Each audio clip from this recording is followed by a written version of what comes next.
Twabagiye yuko muri kino kiganiro dufise abatumire benshi cyane, abenshi barazi yuko hariho amashoka agiye atandukanye hariya muri weekend, ariko bano bashitsi dufise n'abashitsi baje bava novuga mu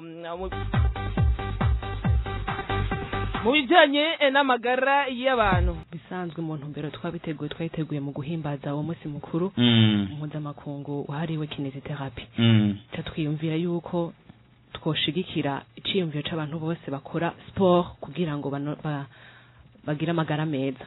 Rero muri iyo ntumbero twariyumviriye gufashanya nabo kugira sport kugira ngo dutange impanuro z'ingene sport yo gufasha. Donc hari kugira sport mugabo ugasanga ntuyigira neza, ntigize ikimazi yaritegerezwa kukumarira.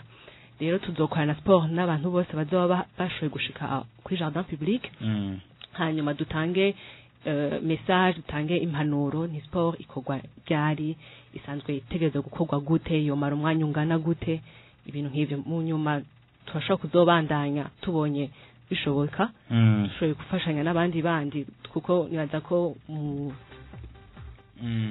kumbure kinesiotherapy nayo nyine ko tubizi tusanzwe tubyumva.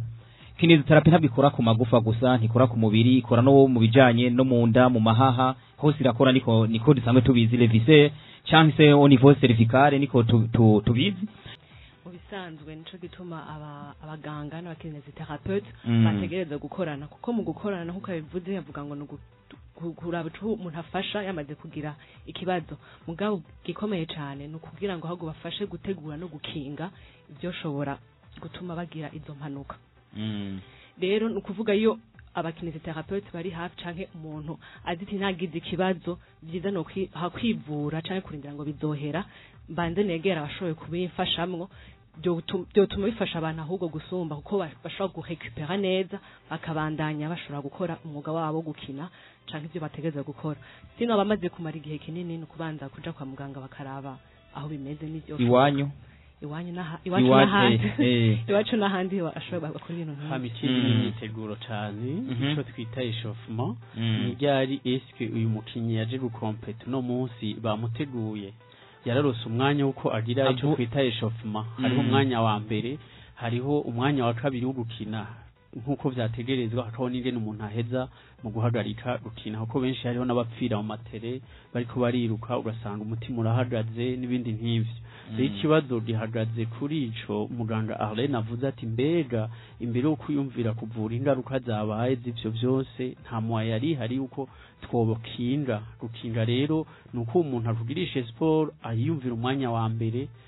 Hariho atanze akarara avuga ati bimeze nk'imodoka, iyo uzi ko uzohava ukoresha iyo modoka rari ukagenda ibirometero 800-1000, eske ntiyumva ko controle technique ikenewe, ukumva ko byukuri umutima ukeneye kuwutegura, amahaya ukeneye kuyategura, ugahanforsa amagufa n'ibindi n'ingingo n'imitsi kugira ngo umuntu have aja muri competition.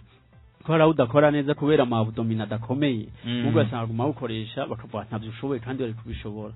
Nico kibazo twe twifuza cyane, kuko uravye igiringo kifata kugira umuntu akire, nivyo biravana n'ubwoko bw'imvune yagize, ku ngingo aho yavunitse hariho, bikavana n'imyaka afise, kuko umuntu akiri muto azokira n'ingoga cyo kimwe n'umuntu akuze, kandi bikavana n'ivyo akora, ingene afungura, n'ibintu byinshi bizira hamwe.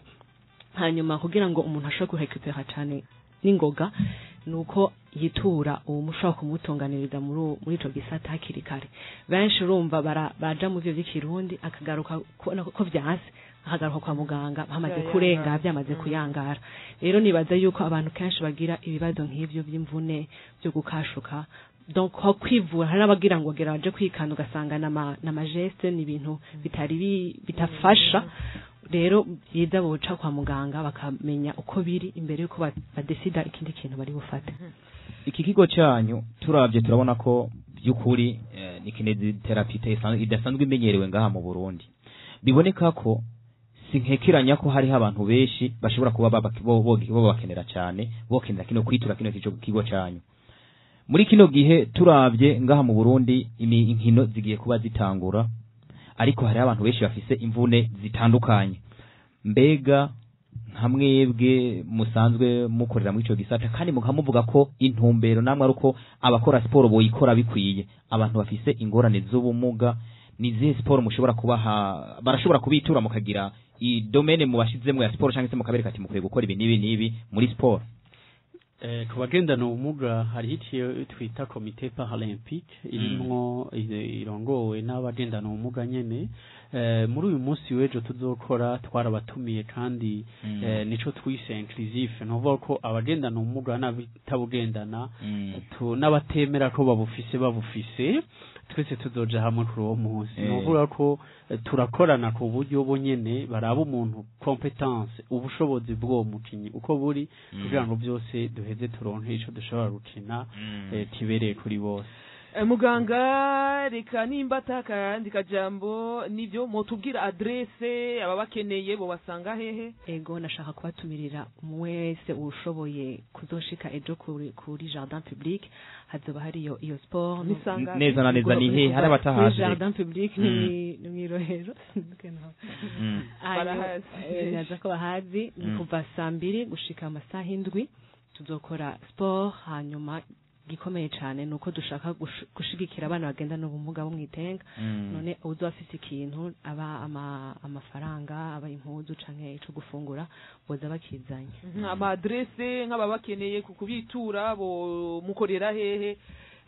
Amasana ya hani 24 canke mabati turafise umwanya wo gukora kugira ngo abantu babakeneye baze babiture. Urakoze ari ku aho tukorera ni muri Rohero quartier NSS kuri avenue Muyinga akabara bita Source du Nil mu kigo bita Centre Professionnel de Kinésithérapie CPKine.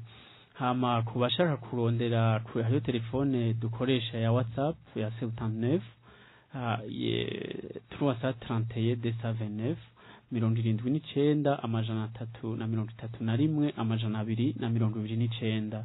Hama arashobora no kuraba kuco twita site ngurukana umenyi bita www.cpkine.bi we gatatu akaburungu cpkine akaburungu bi. Tubashimire cyane.